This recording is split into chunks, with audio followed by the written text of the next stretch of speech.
রাজধানীর চালের বাজারে অস্থিরতা কমেনি। প্রতি সপ্তাহে বাড়ছে মিনিকেট ও নাজিরশাইল চালের দাম। ঈদের আগে বেড়ে গেছে সব ধরনের মুরগির দাম, বেড়েছে মশলার দামও। রাজধানীর বাজার ঘুরে আরো জানাচ্ছেন হুমায়ুন চিস্তি। ভিশনের ফুলঝুরি মেগা অফারে ফ্রি কিনলেই পাচ্ছেন 16 পিসের আকর্ষণীয় গিফট বক্স একদম ফ্রি।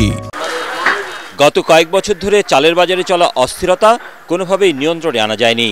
তবে গত এক মাসে সরু চালের দাম অস্বাভাবিক হারে বেড়েছে। দোকানিরা বলছেন, মৌসুম শেষ হওয়ায় মিনিকেট ও নাজিরশাইল চালের সরবরাহ কম।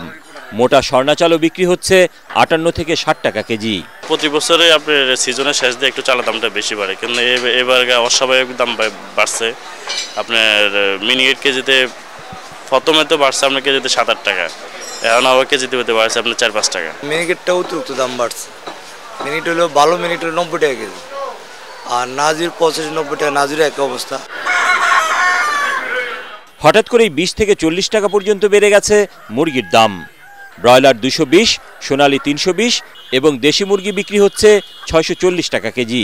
তবে ডিমের দাম কমেছে ডজনে 20 টাকা। বিক্রি কম দিকে ডিমের দাম বিক্রি কমে গেছে। সোনালীটা 40 থেকে 50 টাকা বাড়ছে মাত্র 2 দিনের ব্যবধানে। মালে আমদানি কম, ঈদ কাছে আইতাছে না, এখন একটু বেশি।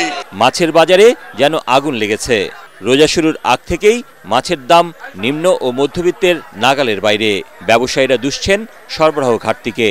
মাছের বাজারে তো দাম তো অত্যাধিক দাম, মাছ তো কম, এ কারণেও দাম বেশি, সময় দাম বেশি থাকে।